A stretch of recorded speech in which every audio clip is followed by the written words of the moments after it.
This episode is brought to you by Barefoot Dreams. I'm sure you've noticed around the studio, guys, it's so comfy in here. I got cozy chic fabric everywhere. That's actually what it's called. It's cozy chic fabric. It's the comfiest stuff I've ever felt. They make blankets, pillows, robes, so many cool products. And also, we're working with them. We're also working with their sister company, Alpha Pals. This is the letters from Alpha Pals right here. What I love about these guys as a parent is they have letters. They have cute things that you can share with your family, with your kids.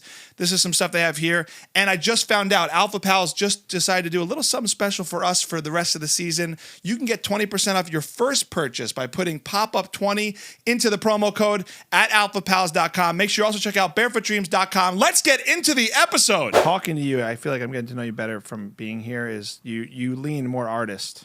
Yes, which is unfortunate. Yes and no, though. No, because the respect for artistry from an audience is there. They usually all die broke, though.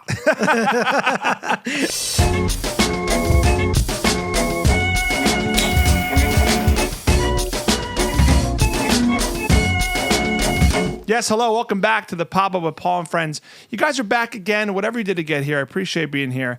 You know I have so much fun in this studio, and this garage turned into a hang. And this next guest I'm very excited to have because I've seen this guy around the scene. I love his comedy. I love his stand-up. And you meet so many people in the arts, in entertainment. And I'll just say there's a stereotype for when you meet people sometimes. You look at people and you're not sure what their motives are. I knew right away when I met this guy, he's just a good dude. Like, I see this guy, I'm like, it's like a bright light. He's like that on stage. He's like that in person. And here he is on the couch, hanging out, finally. Put your hands together for Mike Falzone, everybody. Put your hands together, everybody, please. You know why I say that? Why? I used to DJ weddings and bar mitzvahs, and That's it's like great. still in my mind, introducing people. You have a very good, host presence. Thank you. Yeah. That's been my main job for a while. It's funny. I'm trying to like be more myself as a stand-up now. Because I get up there, I'm like, ladies and gentlemen, the bride and groom. Yeah. You know? Yeah. But that's a likable character. Is it? I think so. No one's ever too pissed off at the DJ unless he's bad. I've had many bad experiences DJing weddings. You're likable though. Well, thank you. I think it's turning off that meter. Like it's a little phone. You could be phony too. Sure. Uh-huh. Like there's a fine line between phony and real. So who's the real Paul? Yo, what's up, guys? What's going on? Mike, I'm so glad you're here, man. How are you? Hell yeah, kind of toned down. You ever like that though with stand up, where you want to just like not be like funny and just turn it off a little? You know what's interesting is I've been reading this book recently that's made me a little bit more introspective, and I was reading it a lot a couple weeks back, and I was just thinking about thinking a lot, and I had a set at the Crow, and it wasn't super well attended, and I was just like very present and real with them, and I thought it was more important than like being funny or trying to force jokes to like 7 people. And it like very much did not go over well, but I felt very present in the moment. Being present is hard in life. It's hard as a comedian. I try and work on that a lot up there. I even tell myself sometimes, but when I see you, I feel like that's one thing that I'm not just saying this because we're talking about it. It stands out to me that you seem very like present in the moment and you're like having fun always. Like, and you pursue, because when you start doing this, you want to jump on the joke. Yeah. You want to be like, oh, no. But I've seen you like just sit and stuff. Well, like anybody else that's been doing it for a long time, like I bombed for a long time, and then you get kind of, that breaks you to a certain extent, and then you get comfortable with it, and then after that, you're kind of like unstoppable as long as your confidence doesn't waver too much. You're just comfortable with bombing even after, because you do it long enough. Like I know that it took me a long time to get the confidence to know that I was like okay, and so now that I know that, I'm not up there thinking like, what if I'm an unfunny piece of shit? Yeah, like, so that part is gone. So now I could just like enjoy it and be more like have fun with everyone than perform for everyone. Correct. I understand the difference now a couple years in as well. And we're just talking about too, like, being hosty versus being myself. I'm trying to do stories now because I don't want to be some kind of caricature of a host archetype. I want to just be like me and personal and tell my stories. But it takes many years, like going on in public with strangers and doing therapy and being very honest and being real is so scary. I want to put on the confidence and be like, I'm fine with it, but still, it's so scary to like open up that way. It's funny the difference between a host and just some stand up on the lineup.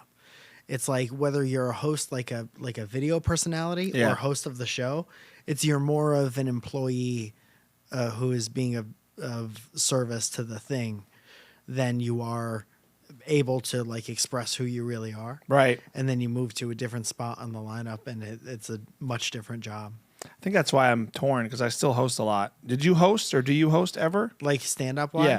I host my own show. That's right. And then I host, like sometimes the Improv will have me host. It still happens once in a while. I try not to do it too much, just because I do feel a lot more like an employee when it happens, which is, it's one of those things where it's like, are you happy just for the opportunity? You just want to be there? Or do you have like, something to work out or whatever? But I don't always love feeling like an employee. Well, also it's the audience knows right away, because I've noticed this too. Like I'll do spots and feel amazing, and then I'll do host stuff and not feel amazing. Yeah. And it's because the audience immediately, I never thought of the employee thing, but they kind of size you up immediately. They're like, oh, you're our jester, you're our MC. Yeah. And they're like, there's no way you're that good. Right. Because if you were that good, you'd be going last. That's so true. But then you go to a place like New York, and I've said this forever, that the hosts in New York are usually like some of the best people on the show. Oh, yeah. Beasts. But you are like, you get there as just a patron, and you're like, oh, this is the waiter that goes on stage. Well, I always struggle too. It's still awkward for me because I have hosting in my bones. So like I kind of still struggle with the personal stuff as when I'm hosting. Like I want to be like, we're gonna have a great night, blah blah blah. So I was with my daughter the other day. Like I hate going into material. It's like not natural. You know what I mean? Yeah. I don't like that either. The whenever you feel a connection, my favorite part is always talking to the audience, because it's very real, even though you have to write jokes and you have to make them sound natural to keep everybody in it. It's like there's nothing more real than just like talking to people and the connection you make with them. So once you feel that, and then the transition into a joke, whether it's hosting or just in the middle of a regular set, depending on how many people are there, like it kind of always, there's this uncomfortableness to it. And like I fight it a lot. Well, I think we do a good job when you naturally can't, like we are having a conversation even when it goes into the material. Right. And it's fluid. That's my best sets. You're like, oh, this guy here and, the other day, and it doesn't feel like I'm forcing it. But yeah, I think you're like me, though. You just want to be real with people. And if the second it feels canned in a way, which I'm just not that type of comedian. I don't think you are either, right? Where it's just like a pivot. Yeah, immediately get way worse when it sounds like recitey. And I have, so many tapes throughout the years where I'm just like, anytime I'm working on like 5 minutes for like some kind of submission tape, my sets go downhill for like 2 months. And then I somehow begrudgingly get it and I submit to the thing, and then it's back to like big breath of air, like having fun. And that's kind of where I am now. I submitted to a couple things and my sets just sucked forever because I was trying to get that 5 minutes. And I know that you have to do it. And there's so many things that you have to do in order to get certain things you might want in your career. Like it's always like, be whatever type of comedian you want. But if you want to have 5 minutes on late night, you better have it in you to like suck it up for 5 minutes and start with a joke instead of starting by taking a natural temperature of the room. I kind of want that other stuff. But I feel like my DNA, whatever I've become as a comedian, is so much like, at my best, I think I depend on presence a lot. And not every situation calls for that. And I think it's the difference between being a professional and not. I don't think it's very professional of me to not be able to turn that off. But that is what, if I have a good set, it's probably because it was very like conversational like that. I relate deeply to that though as a performer, and that's not. I have a similar inner monologue about who I am up there, where it's like just work on jokes, get your material right, but you're bringing something that you naturally do, and you've also honed. So why would we turn off our assets in this form? Yeah, it's almost because we have insecurities, maybe, or we want to get certain job opportunities. It's like anything else, but I struggle with that too. It's like I want to fit somewhere where I'll get more of this thing. And also, it's comedians. I just want to say, and I'm not trying to trash comedians, but like I get so in my head when we all do it differently and then think there's one way when it gets successful for someone else. Yeah, people get real opinionated Yeah. about like telling people how to do stuff. And we see people do really well. And so many of our friends, everyone's on their own journey, but it gets confusing when you go, well, this guy, I've seen his act and he does this all the time. And now he's huge. Yeah. You know, and like, well, maybe I should just be doing set up punch for 20 minutes and just all writing and never talk to the crowd, whatever. It's insane. Which is like, I mean, in a job where your only thing is to like figure out who you are and to do you, the amount of comparison, like professional comparison we do to each other is insane. I actually, just for the first time, let me just tell you between us, because there's only 3 listeners. No, we have more, hopefully. We're new-ish. What's the audience like? It's good. It's my mom. It's One? no, we have a mix. It's really all social. It's all for my socials. So it's a good mix of 30s, 20s, 30s. Yeah. Women, hopefully. Okay. Sure. Sure. I'm good with the moms. No, Yeah. we have some people here. That's great. We got to get the clips to catch on. We got to say something controversial or thought-provoking. Yes, we will. We'll get there. We're going to smoke a joint in a minute. Okay, great. Full Rogan. You'll be here for 5 hours. Yeah, terrific. What was I saying? Oh, I never, because comparison's the thief of joy. And I say this a lot. And I struggle with this because I also been working in show business as a TV host for a while. So I understand my confidence in that role and how I get jobs in that role. But stand-up is so heady to me where I've kind of guns blazing, but then I get very insecure about it. I just muted a few people on Instagram. I never even knew you could do this because I realized how poorly I felt about myself. And I don't want to say I see people succeed and I'm mad about it. Something in me was comparing myself to people I've started with. Yeah. And it's like, it's a timing thing. It's like I did my first show when they did, and it's like So part of you was like, I should get the same things because we've been doing it for so long. the same time. But it's like they bring something different that's working out for them. My real truth is truly like there's enough pie for all of us. But something in me and my insecurity, and maybe I'm just using you as my therapist now. But no, it sparks up where it's like I don't want to look at it, and I just want to work on my stuff. Do you get that way too with like the comparison it's thing? so funny to mute people. I think we would all learn a lot about each other if they were to like leak everybody's mute list. It's like a few comics for me. That's it. Yeah, dude. But yeah, I mean, there's especially on social media, there's no reason to look at things that are going to take you out of like whatever actual life you want to have. And it's a hard thing to remind yourself of when your feelings feel very real. Like starting off at the same time as people and watching them kind of like, you know, everybody yo-yos because everyone's on their own journey and everyone's like themselves. But it's not super easy to stomach when it's happening, depending on what kind of headspace you're in, you know? So yeah, it's but very we natural. don't get anywhere by saying, look at them and look at me. Like it's my own choice to feel negative about like you. Yeah. It all things like that take away from the only thing that matters, which is like getting better. Yeah. And, you know, I was told by a lot of people that I look up to in this business, like you'll never get anywhere further than like killing in front of people.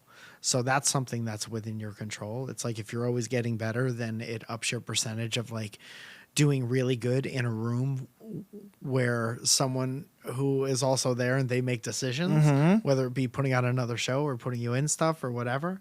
And it's like you stay out of everybody's shit and you just put your head down and you know, all you could control is you. And that means like doing as many sets as you can and fucking like sucking it up and listening to your stuff back, which is, you know, it's hard, but it's also like you get better so much faster when you do that. Yeah. So it's like, why are you doing it after a while? And then what are the steps you have to take consistently to not put a roadblock in front of your own shit? Making it in stand-up is the same for life, though. It's literally just like, what can you control and what can't you? And don't let all the other stuff get in the way of you becoming better. It's really, isn't it life? Isn't that us in general? Yes. But we took a job where like it really is that simple, but we can get very clouded. I guess anybody's jobs, though, you can get clouded in petty there's stuff. probably jobs with a lot less bullshit associated You with think? them. Yeah. I don't know. People are crazy in the workplace. People are petty and gossipy everywhere. Yeah, for sure. I agree with that. I like to think that it's like my badge of honor. like my little sword that I fall on, that I could have chosen a different path and it would have been less tumultuous sometimes. But you don't know. You could be a data analyst and be like, I started at the same time as that guy, and now he's Yeah. CFO. It's weird to think like I could be making a lot of like secure money in an office and be that guy who's just killing it in the cubicle. But And you're the funniest guy. right? But would it be satisfying enough versus killing for 20 people in LA? Dude, it really is an interesting decision. I remember having a job where I was what they call an ingest operator, and I worked in television, and it was when they were converting giant tape libraries into digital assets for like A&E and stuff like that. And I just sat in a room with 6 other people, and we all had headphones on every day. We barely talked to each other. And my job was to like put my headphones on, take a tape, put it into the computer, like watch it all the way through. Yep. And that was it. Like a factory, like whatever. Wow. And I remember the best part of my day every day was mixing a coffee packet with a hot chocolate packet. And I was like, this is it. This is as good as life gets until the weekend. And I know that being a stand-up is hard and annoying, and there's a lot of weird sacrifices that you have to make. But it's better than that, 100%. Because that was like, Yeah. I legitimately thought I don't get to have any fun memories at all until it's like Friday night or Saturday during the day. Most people too also like that's also why I think we choose this and get addicted. It's like we're playing as much work as it is. You get that play that we're attracted to is all the time, right? Yeah, You're so present on stage. When it's great, you're playing on stage. We're kids in a way, right? You seem like a childlike in a great way. It's a compliment. I'll take it as a compliment. The way you are on stage, that's a gift we get to do daily that like makes me not regret like the keeping an office job. I mean, you have to make ends meet and work, obviously, but yeah, it's like we want more out of life, right? Than just the mix of the coffee and the hot and the chocolate. It also, for me, that is so good that it makes it easier to stay motivated to keep doing it. Yeah, and to find a way to make ends meet doing it, because there's nothing better than that. It's like you think about all the things going on in the world or all the jobs you could have where you might be miserable. And then it's like at the end of the night, you're in a room with, think about the audience left their house to go somewhere to laugh. Mm-hmm. And then they do it with you.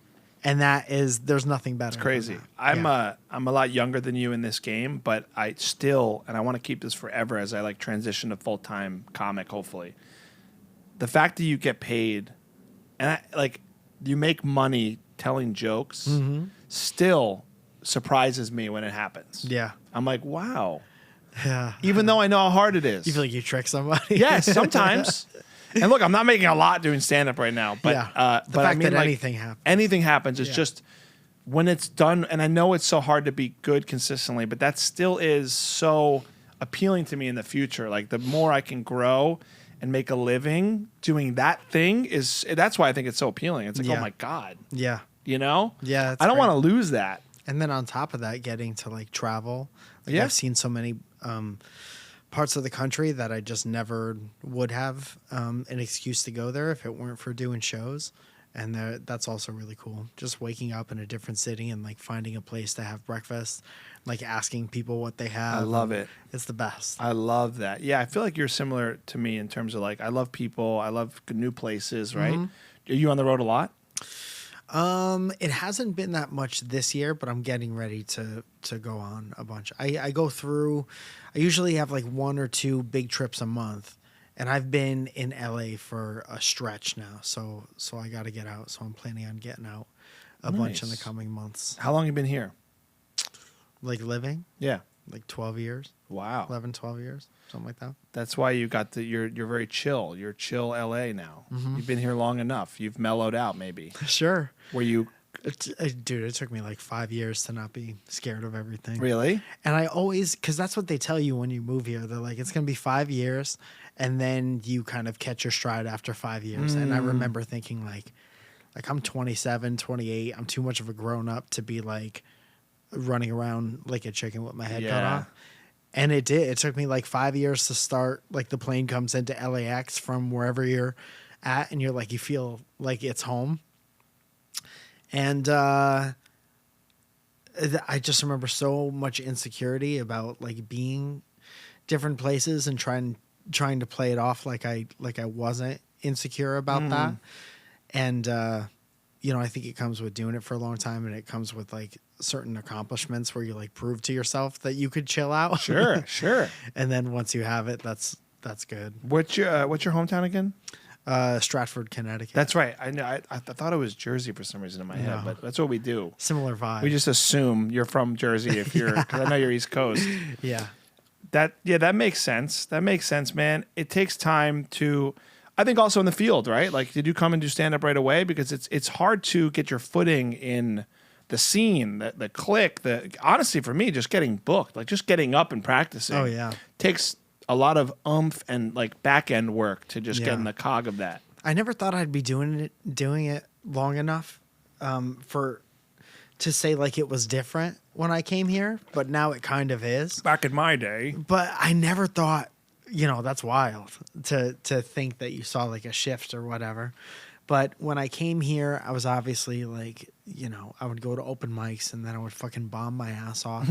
And I technically started in Connecticut, but spots were so few and far between that I don't really count it. But when I came here, I would go and just like think I was funny because I took a class in Connecticut and then really just bombed so hard. And there were no like slotted mics back then. Like everything was a bucket mic. Right. So you would go out every night and put your name in a bucket and maybe sometimes be there for 3 hours and not get called. And that was like super common. And now it's like, if you come here at a little bit older where you have some disposable income, you could get up like every night, and it may not be the best audience, but you could like pay for your spot to go up every single night. That's crazy. Yeah. Yeah, you're right. And back then it was kind of like, that was part of the, Brian Simpson always says there's no HR department to comedy. There's no one who like fires you. Yeah. So that like going out begrudgingly and having a terrible time was like the weeding out process. Right. So if you stuck it through that, you have kind of like this hardened shell, and you're able to like take bombing and take whatever because you were at all these shitty open mics. You got to hope though, if you're eating crap that long, bombing and paying for it now, like you hopefully that still weeds out. There's a weeding system of like now they lose a lot of money. You would think, man. You would think there's a lot of like, I don't know if you found this. You talk to a lot of people and you're a host. Yeah.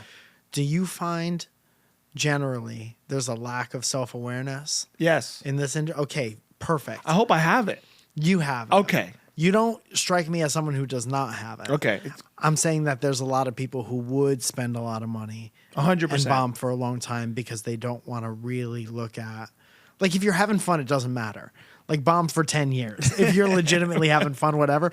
But if you're miserable at it and you bomb all the time and you're losing money, maybe like examine why you're not. Honestly, my biggest fear, and I think we talk about the insecurity of this, is not really having the awareness to see where I can improve. Like, I'm trying to be very humble about improving. Yeah. And looking at it that way and listening to tapes and really like, because you can get stuck in a mode of you're getting laughs, whatever it is. But I always fear, like, around me, and this is my own insecurity, a lot of therapy coming out today, is like other comics are just like, he thinks he's funny. Or like he thinks he's killing. Like, you know, you talk to people. Right. Like, and that is kind so of a thing here. scary. It's like no one tells you, no one's like honest with you, really. That's like, how would you know? I've thought about that for a long time. It's like no one's honest with you because I think at the end of the day, people feel like it's not their responsibility to tell another grown-up they're not good at something, which they're right. But also it doesn't do nobody any favors. Right. You know, by the time you've moved to LA, you really are all in. And no one's going to tell you like, no, you should not be doing this. You know what I realized the measurement is? Because I've really thought about this a lot. It is not comics. IMDb score.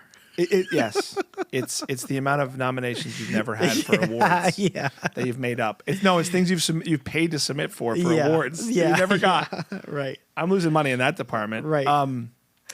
No, it's listening back to the audience. Yeah. Is the only thing I think that is currency for me now. Yeah, and being able to like create some space and being like they're honestly having a good time or honestly not, and trying to like I used to talk about like destroying your ego over and over again. Yeah, yeah. And obviously it couldn't be completely destroyed because still doing it. But it's like you build up this wall about yourself, and I talk about how there's steps all the time. It's like you think you're funny at the office and you're the funniest guy. Yeah. And then you go to open mic, you realize you ain't shit. Yeah. And then you're the funniest guy at open mic, then you do a show and you realize you ain't shit. Right. And then you're the funniest guy at the bringer shows if you do that. Yeah. And then you're the funniest guy, they trust you to start or whatever. And then there's host and whatever. You move up the ranks. Yeah. And it really takes a lot of self-awareness to be able to do that. And a lot of like fixing where it doesn't go well and being real with yourself about where it doesn't go Totally. well. And I think that takes a lot of energy that not everybody has. And it's almost like back in the day, I used to kind of hold it against people. I was like, how dare you not know about yourself? But now I think some people do have the energy and it's inexcusable. And then some people just don't have the energy to like take a look. And I think it's something that you have to do to honestly get you like universally better. Totally. It's time too. It's time, and I started stand up later because I was hosting for so long, and so I always sort of regret the time thing, but then I also respect and love that it is a time and a reps thing. That like when I watch you, I know you have these reps behind you that make you great now, that took all the reps that nobody sees, that don't have the laughs. Oh yeah. But this is the only form in the world where it really takes that type of training. I mean, it's like boxing or something where like you don't win the fight until you train for like so many years.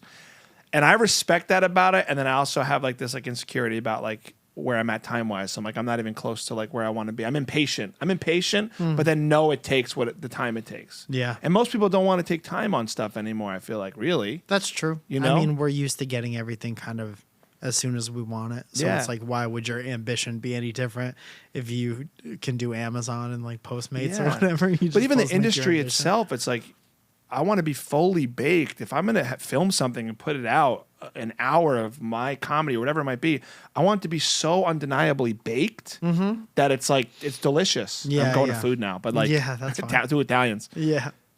But I also don't feel that way now. Like, I'm impatient, but I also wouldn't put that out right now. Yeah. So yeah, I'm aware of that. You know what I mean? It's like a middle ground. Yeah. I mean, another good thing is that we at least get to have fun doing the reps part. Totally. You know, it's like at least it's not so painstaking on the way to being good. Well, you're great. How long have you been doing it? I feel like you're at a Jedi level. Thank you very much. I don't know how true that is, but it's very nice of somebody else to say. I've seen it. I got nothing to lose or win by saying that, by the way. I'm Also, like if there's 3 people, it's like who's it for? You know, so it has to be the truth. I would say if I moved here 12 years, I would do 12 years of stand up. amazing. I did it a couple times on the East Coast. That's how I knew that I wanted to do it out here. But in Southern Connecticut at the time, there were no clubs. We had to get on the train and go to New York City for Nice. open mic. And that was just like completely demoralizing. Thinking that you're funny in Connecticut because you're like kind of outgoing and annoying, and then taking the train an hour and 45 minutes to the East Village and bombing your dick off, and then having to get back on the train and come back before your 9 to 5 the next morning is just like the saddest train rides ever. Dude, I did the same thing in Jersey around maybe a similar time. Yeah. Same feeling. Yeah. I did the Cellar open mic, and I Whoa. literally said on the Cellar stage, I suck at this and I'm never coming back. And I stopped doing stand-up for like 5 years after that. I did Yeah. improv. And I was devastated. A lot of comedians have one like big thing where they're like a big turning point moment, like a really shitty show. Like a lot of us have. I didn't think I was gonna do it again after like X date. Yeah. And And look at us now.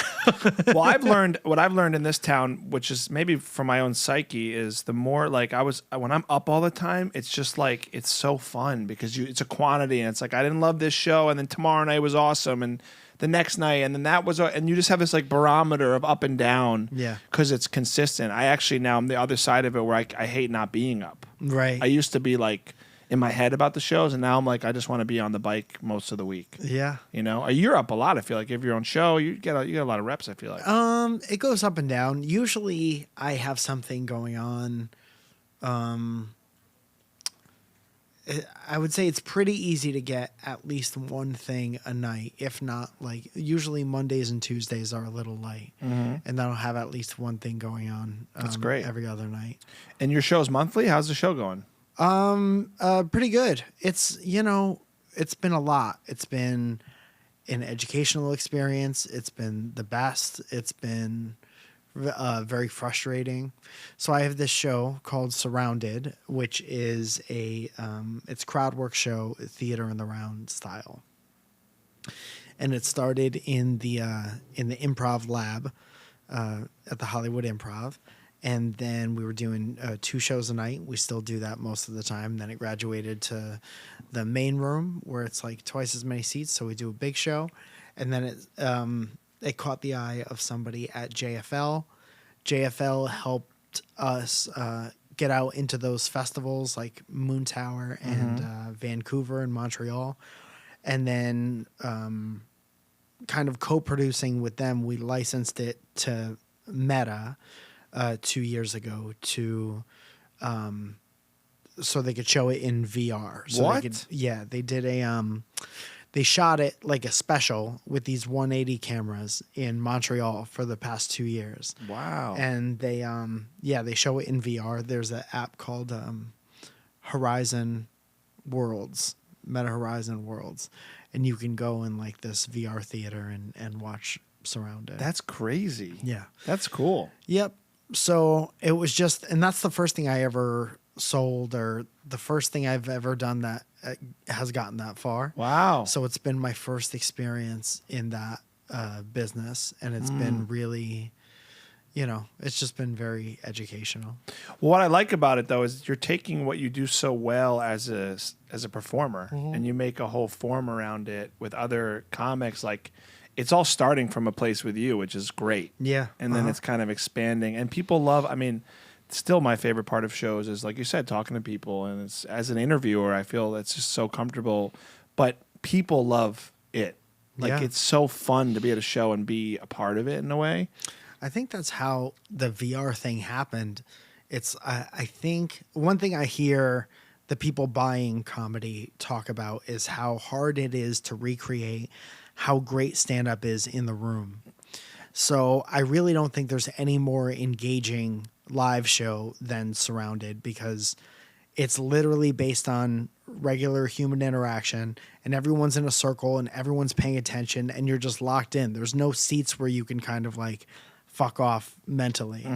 So everyone's so locked in, and I think that's what made it an attractive VR show. It's because it's the most engaging filmed stand-up show, or one of the most. No way, everyone in the seats are also a part of it, you're saying? What do you mean? Like, so it's when you set up a Surrounded show and it starts, like, everyone's locked in. Yeah. Everyone's staring at each other. No one ever knows if they're going to be talked to next. So they got to kind of pay attention to what's going on. So everyone is engaged the whole time. Okay, the audience knows they're going to be, like, they have to be ready to be in it. Yeah. I like that it's aware too. Something is awkward when it's not a show like that. Yeah. And you can get it's thrown understood off. going in. Yeah, it's understood. That's amazing. Right. Does the audience have to be comedians, or it doesn't matter, right? Oh, it's no. It's better if they're not. Yeah. Like, it's better if people are just however they are naturally. I usually say that at the beginning of the show. Like, if someone talks to you, don't be extra or whatever. Right. Just, like, be yourself. Dude, I'm very philosophical and like romantic about the crowd stuff though, because show business, I'm an old show business soul, old TV, live TV. You can't write some bits. It's a lightning in a bottle stuff that you really can't write. that is the funniest live. And this Yeah. is vaudeville. This is how and this is obviously vaudeville comedians had their stuff, but like stuff in the room, you know, when things went wrong, it was hilarious. Yeah. When early TV in the 50s went wrong, it was hilarious if you had a good performer, right? Yeah. So I love that it continues on in your show. And like, I just think comedians give, like, I guess because of the world now, it's almost like comedians don't respect in a weird way, like the talent it takes to make such an entertaining show out of the moment. I think there's a lot that goes into that. I think, you know, a lot of it goes back to the comparison stuff that we were talking about a long time ago. And it's like, you know, there's different layers to this shit.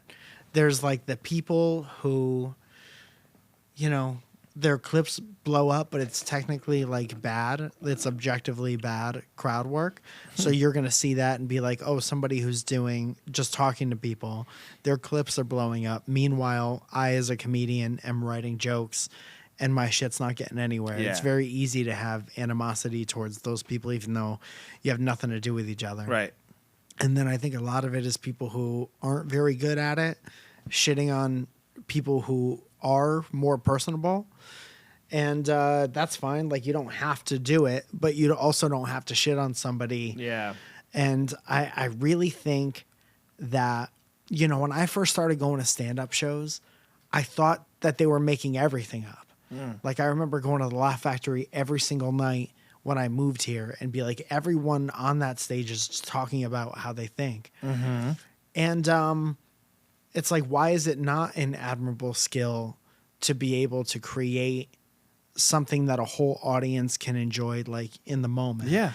And you could be good at it. And I just think that the shitting on it excessively and trying to get other people not to do it is just like the lamest stance. Like, it's such a solo, solitary art.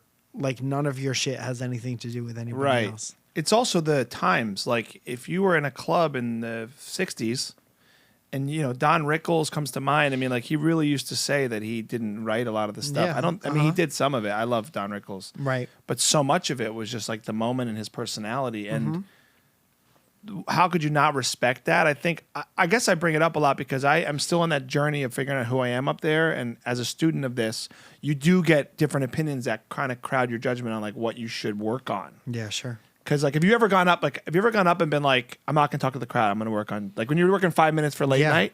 And is it really difficult for you? Yes. And I hate the outcome. Yeah. More often than not. And I have a worse time, and then I watch the tape afterwards because it's a submission, and I'm like, I guess this is it. Dude, now I have to like tell other dude. people that I'm like this, which is not accurate, you know? I saw some online thing for shows here. Like, I think we're a fake advert for Bringer shows that made it seem like they were going to film your own special when I first moved here.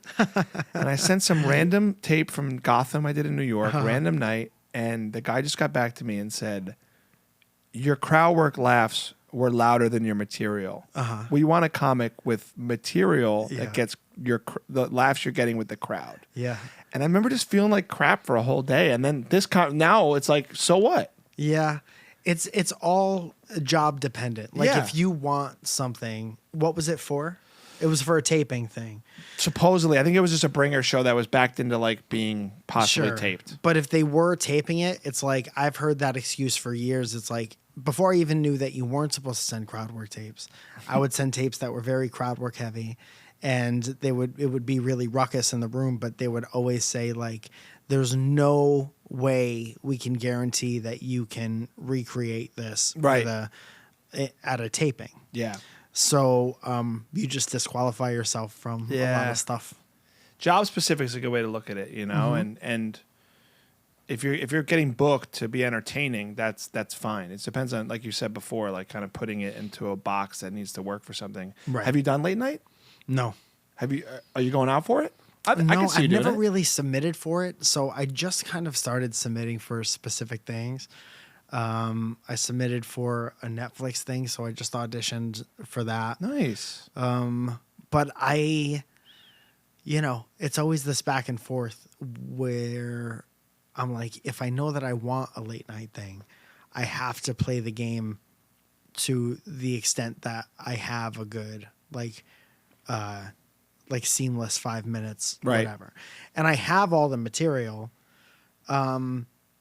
but the way that I enjoy doing it, like how I honestly connect with it and enjoy it, is not conducive to that environment. So it's like, if I want that, I have to cut out the shit that I love doing but isn't conducive to that environment, and just kill it with, a more replicatable set. Right. Which is like a challenge for me. Like I said, that month or so that I'm trying to get those tapes, it's like I have to be in such a specific mood, and it is just not fun for me. But you got to suck it up depending on what you want to do. It's about trying to get the certain opportunity, like you said, but it is their box. And so you are trying to, because I talked to, Catherine Blanford, right? She was on a couple months ago here. Yeah, she's great. And she did Fallon. Yeah. And she told me, I never knew, like, they literally it's a transcript that word by word they're giving you feedback on to be palatable for broadcast. And I guess you weigh the options. It's like the optics and the exposure is one thing. Like, it's all about, you definitely could and would do it. It's just a matter of, like, doing it so that you can work with them to make it spin and happen. And if it's worth you feeling crappy about yourself and the journey to get it, I think. I don't know. I've done a back and forth on, like, artist me versus, like, lucrative me for my entire professional creative career. I've made so many decisions based on, like, I don't want to do that because it's not what fulfills me as an artist. That's kept me out of, like, so many other things, or not growing fast enough, or whatever, which is fine if you're good with that. Like the way people use Instagram, or social media in general, if you're not blowing up because you've chosen, like, more of an artist, I'm going to do whatever I want path, there's, like, algorithm path, which you could mold to fit your shit, but there's kind of, like, people have paved the way to say, like, if you do this set of stuff, you can grow quicker than somebody just kind of doing it as their heart desires. Yeah, it's a game. And you got to commit to, like, whichever one, and going back and forth kind of stalls you out sometimes. Talking to you, I feel like I'm getting to know you better from being here, is you lean more artist. Yes, which is unfortunate. Yes and no, though. No, because the respect for artistry from an audience is there. They usually all die broke, though. And I'm fully recognizing that. But it's cooler. Yeah. It's cooler. They'll like me more when I'm dead. Yeah, oh, God. Don't know. Stay and keep going. But, like, I think we all struggle with that. It's show business, and it's that constant kind of push and pull. And I similarly, there's a rebellion in my personality. I don't want to go in your box. I'm going to figure this out. And, like, that's part of what I love about stand-up, is, like, it isn't really in a box. Even when you're successful, if it's your special, if it's your audience, there's nothing but, it's your box you create for the success of it. But the vehicles to get there and some of the pushes, I think, is what's confusing. Like late night, or, doing this certain show or this showcase, or, like, I always have this, like, fear in my head that, like, I'll get the perfect showcase for something and just absolutely eat it. And, like, that's the one opportunity, But I think it's okay to keep harnessing your box, dude. Sounded kind of weird, but No. I know what you're saying, and I agree with it completely, word for word. I do think that there is, like, I don't know. It's all, like, taking ownership over how you want to be, and kind of standing by your own shit. But yeah, man, I don't know. I've had a really good time being an artist. You just have to recognize the limitations of that, and you have to, like, be okay with it. And you have to also make sure that you're making certain decisions, not because it's too hard to fit into somebody else's box, but because, like, if you're choosing to be a certain way because you're truly more comfortable that way, comfort's not even the right thing, because you get a lot out of going out of your comfort zone. Right. And maybe it's that. It's like sometimes I fall short out of my comfort zone, and then that kind of lets me down, because I'm like, I want to be able to venture out and, like, kill it. And sometimes you do, sometimes you don't. Yeah. That's the nature of, like, taking a chance on something. But yeah, man, it's all, like, not kidding yourself. Like, I was lazy for a long time as, like, a younger guy. So sometimes I'm like, am I not doing this because it doesn't feel right or because I don't want to put the work into what it would take to do it? Yeah. And I kicked myself for a long time because I'm like, what if I'm just fucking lazy? And then I would put the work in and be like, no, it truly like feels worse. Yeah. You know? Yeah, but that's also the struggle we're all on with what we do and social media, and like how you can get bigger and better in the space has just changed. So I think we all struggle with that balance, right? I also, my life's journey, even now, trying to like push my own content, even this stuff, like my life's journey is not to like game a computer to hope more people see me. Yeah. That's really what we're doing. It's not even the artistry. That's why I think it's such a challenge. Like it's a computer telling more people to see you because you're giving it what it wants. Yeah. And the optimal thing is to figure out what you like doing consistently.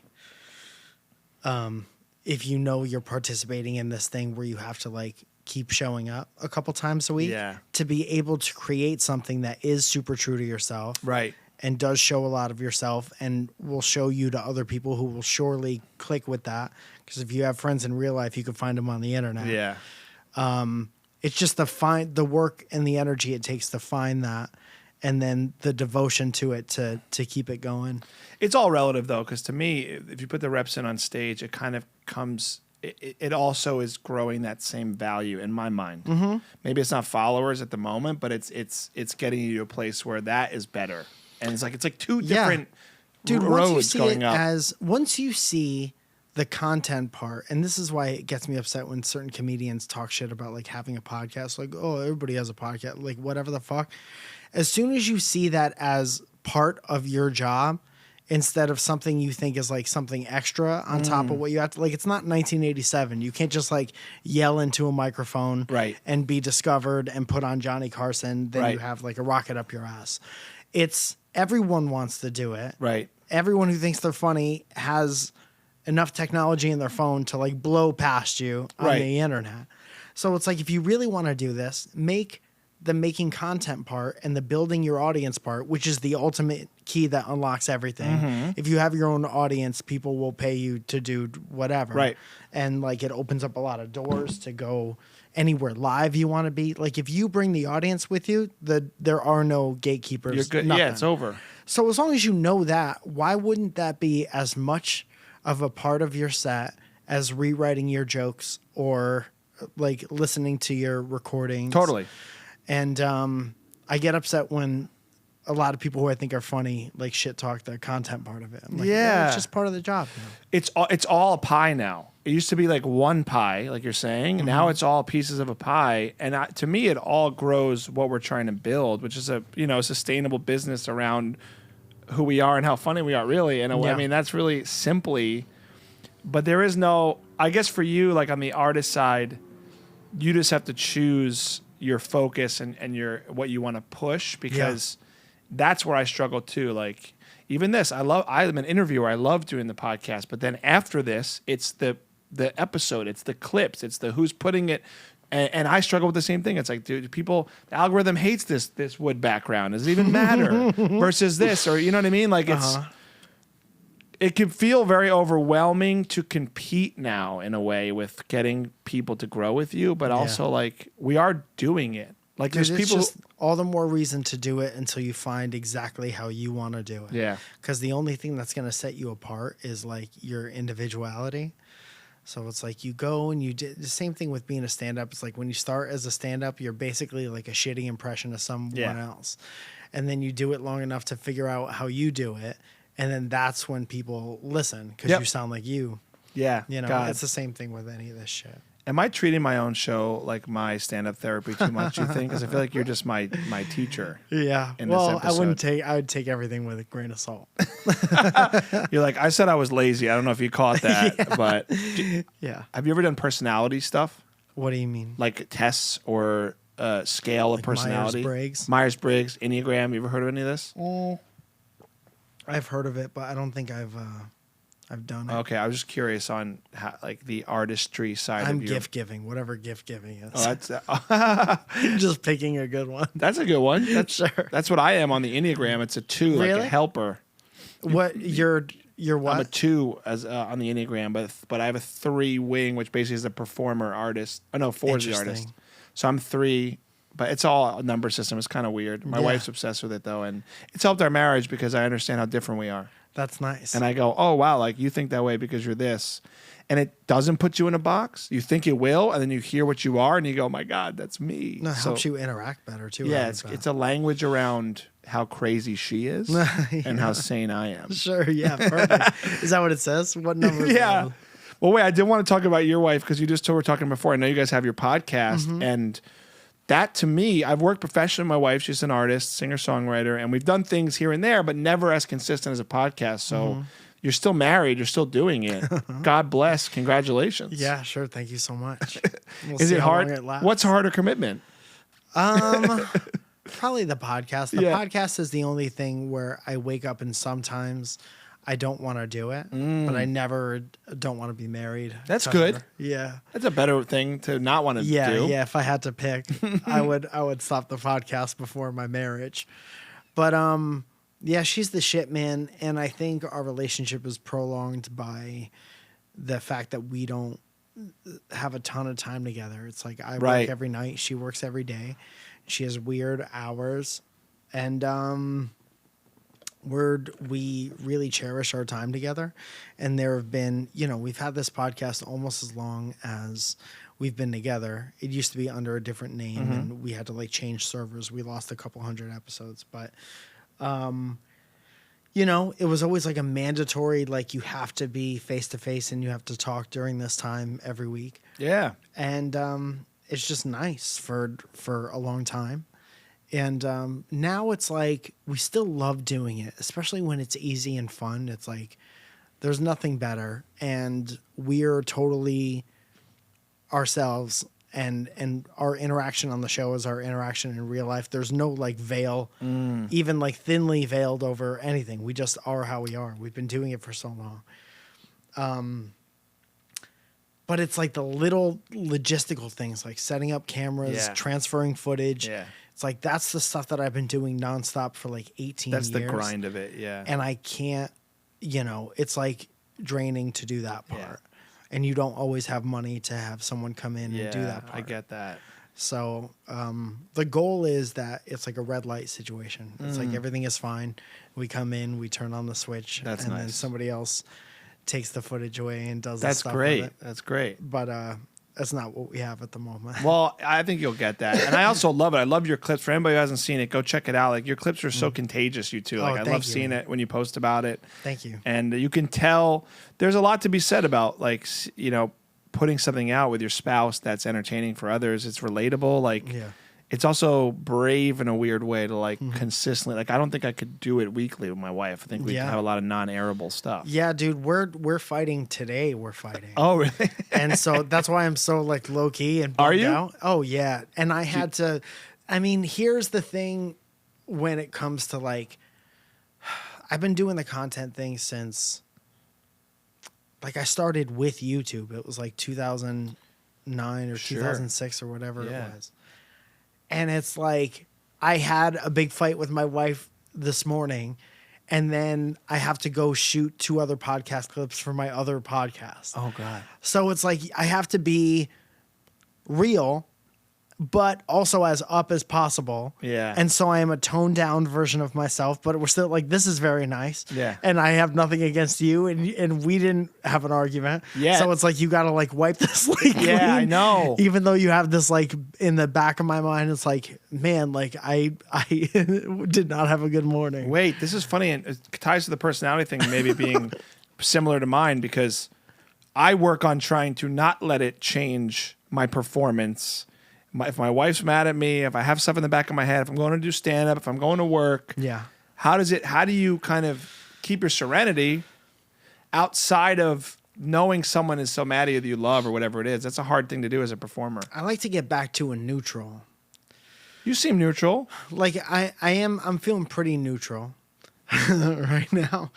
But I like to get back to a neutral because it's like, whoever, like you didn't ask for any residual bullshit. Right. The audience tonight at my show didn't ask for anything. They're like we said before, just coming out of their house to having a good time. Yeah. So it's like you still want to give them a show, but I'm not good at being fake. Like if it's bad, I'm not going to be doing cartwheels on stage because I don't feel like that. But I have enough respect for like the art and the people who I'm doing it to at least like try to do a good job. It's self-reliance though, right? Like I'd much rather just have someone take me over. Like I don't want it to be on me. Like if I feel like crap with something with my wife, I'd rather like it's resolved. Or someone else like, hey, I got you. Like you want the help to feel better. And it's hard to be self-reliant in those moments and be like, I'm going to show up and kill it. Yeah. I get very in my head too. But you're here, man. I've been asking for therapy on comedy. How can we get you to a little above neutral before you go? What do you need, man? I'm good. This was very nice. This is like very relaxing and nice. Okay, good. I just want to make sure we're helping you and being of service. You are. And I'm just by default on your side because I'm an Italian man. Thank you. So dude. like, she's dude. wrong. I can tell you it's the wrong side. She's 100% wrong. No. It's never the wrong side. Two Italian guys. Yeah, I do appreciate it. It does feel good, regardless of like how wrong I know it is. It still does. The camaraderie feels good. That's also what comedy's for. Like, as the deepest, darkest pain I've had with my wife, like if I can, like I'll call a buddy and rip on it. Stand up has made me like more sociopathic with real problems. I'm like, no, let's just joke about it, dude. Yeah, like, sure.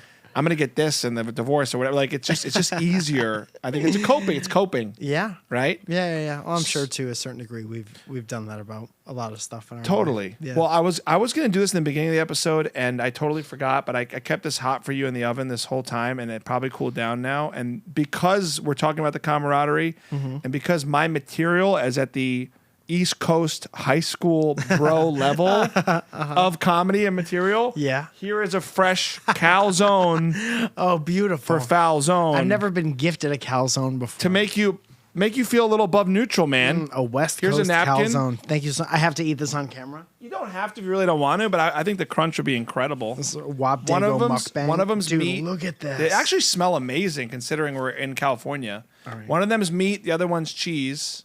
So I have to eat both of these. You don't. No. We You can't have to eat both of them before you resolve the issue with your wife. Because no man can go back to a wife in a fight without having a full stomach. I also have some booze for you. Hold on. Whoa, booze? I was kidding. This is great, dude. We're trying to hook you up, man. We're trying to bring you out of this. You know, it is still warm. Is it good? It's not hot, but it is. Show warm. us. Let's make sure the box doesn't block this juicy goodness. Look at that. How is it? There's not. I'm sure eventually I'll get to some cheese. That would be real nice, but I do appreciate it Am I very even much. saying your last name right with this joke? Falzone? Okay. Yeah. Well, a lot of people out here, I'm glad you had a bite, man. Look at him. This is beautiful. Calzone for Falzone, everybody. Leave these cameras on. I'll do this for the next hour. Right? Dude, you just leave and you shut most of the lights off, and then it's an hour of me being sad and you're just here like the end of the Jinx when he's talking to the lavalier, and you're like, maybe I should just talk to him. Maybe I did kill everyone. Maybe it was my fault. Maybe, yeah. You get all introspective about how you are 100% in the wrong on this fight. Do you admit when you're wrong? You have to have a woman get over it. We have to. I think they get over it. Do you? So you do it like it's a means to an ends.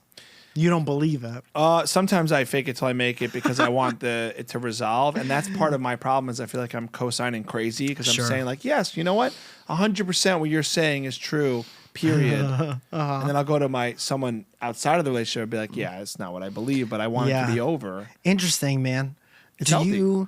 That's interesting because I feel like it's never fully resolved unless there's some kind of acknowledgement of what it is or what it was meant to be on both sides. We all need to be seen and heard in a relationship, and I won't cut it off and not be seen and heard. I just won't. My problem is my tongue will get so sharp. It's part of my personality that I won't. I'll have weapons with the mouth versus just, hey, I'm really sorry about this XYZ. I really felt this, but I'm sorry. I will take accountability for what I did bad. Yeah, but I'll also share my feelings on it. But sometimes I don't like being vulnerable like that. And I'll feel like I'll just get attacked with my feelings. So I'll just say sorry.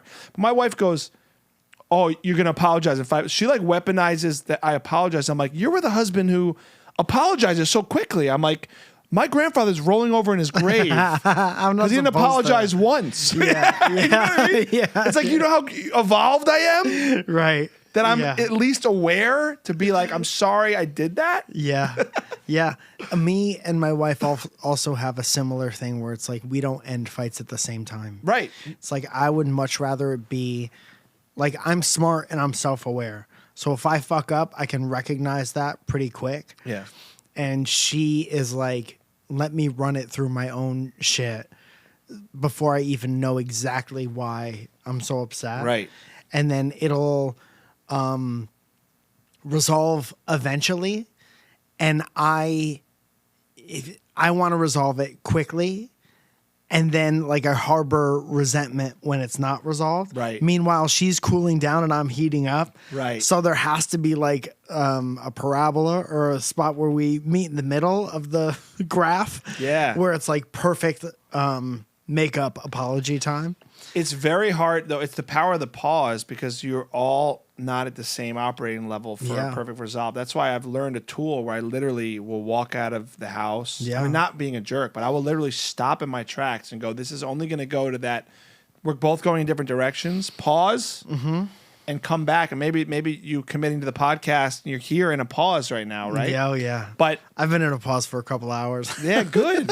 but no, I think also however we were raised in conflict resolution and how attachment, whatever it is, I sometimes, especially men, we just want to fix and be like, let's immediately get through this. Yeah. And women and men and moods and people, personalities, you're never really on the same emotional plane.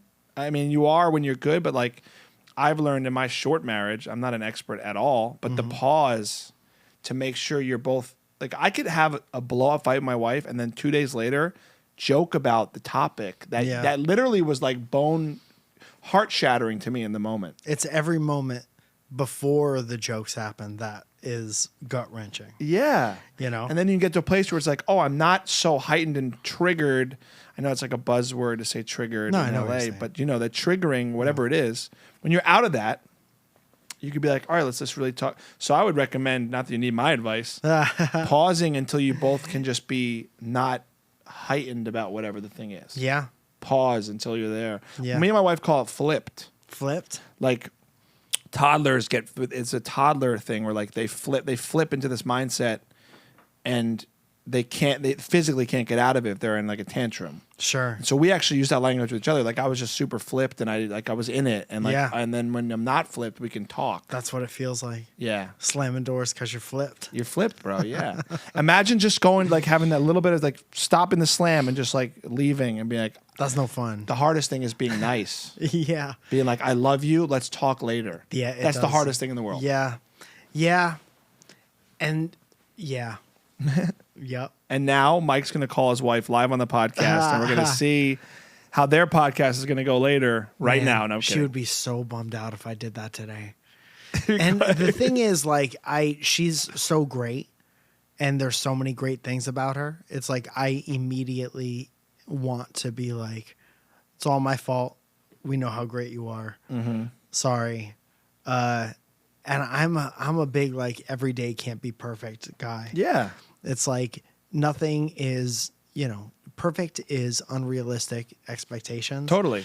So it's just fucking dealing with the days that are fucking shitty, and hopefully you get through them, and then you're better because of it. And It's the long game, man. It's like and no adult relationship is like everyone wants it to appear that way with the world we're in now, but like it's always up and down. oh yeah, And I think we've struggled with that in ours too. It's like it's always up and down, and you're gonna feel crappy about it sometimes. And I think I'm not trying to be so like back in the day, but like we are in this kind of like if I don't feel great about it, let me just go find something to feel great about culture now. Mm-hmm. When marriage takes like I hate you right now, but I'm staying with you, and I love you. Yeah. But I don't like you at all. This whole week I hate you. right. But we like it's almost like we don't even like we need that space to just have the rub a little. Yeah, You know? yeah. Whatever's authentic, And it's like that's part of being seen is like if someone's upset, I think the other person's acknowledgement, if that matches with why they think they're upset, you're in a pretty good, as long as you fully understand each other like that, I think that's a a mark of a healthy relationship. Totally. And hearing and seeing, like, wow, I really hear where you're coming from. And that probably, if I can admit that my behavior actually caused what she's saying, and sometimes I don't believe it, but if I do, it's really helpful. Like, oh, wow, I could really see how that made you feel like I was doing X, Y, Z, because, like, that makes sense now that I'm not being a jerk about it. But that's so hard. I don't mean to be man and woman about it, but it is hard, I think, when you just don't process and think the same way. Yeah. Like, I just don't, whatever. I would never think that of what that thing. Yeah. That's what makes it hard. Dude, I'm super... I saw it with my parents for a long time, and I knew how important not being thick-headed was to my mom. And I saw it when I was little, and I was like, I could avoid a lot of shit if I truly see if I can knock down my own ego enough to be like, I am wrong in this situation, and here's why I'm wrong. And I could do that pretty quickly. That's great. And then wanting... where I get caught up is like, I could do that and I'm doing that. Aren't you ready to like accept that? Yeah. And like a lot of times the other person has to be done wanting to be mad first. Exactly. Dude, forget acceptance. I want a trophy. I want you to tell all your friends. I want it to be like an event of praise that Gather I around. had the humility to apologize. Seriously. Yeah. Because it's still pride and ego in a way. Sure. For me, it's like, no, I still want. Yeah. No, apologizing when you're in a fight with your spouse is going to open mic. It's thankless and it will help you eventually, but it's not fun. It's a long game that might lead to something better 10 years from now. Yeah. And you have to record it and listen to it back. Get notes on how the audience reacted. Yeah. That's so funny, man. It's so true. Well, I wish you well in that department. I like talking marriage. It's like I feel similar to you in our personalities and how it's just everyone's different. But I do wonder if Italians are predisposed to the pride and ego. Like, is it in our DNA to like be thick-headed in a way? Yeah, I'm sure it's how old we are. I'm sure it's our upbringing, where we grew up, our fucking being Italian. What you see, exactly. What you yeah, see. and how you relate to stuff. Yep.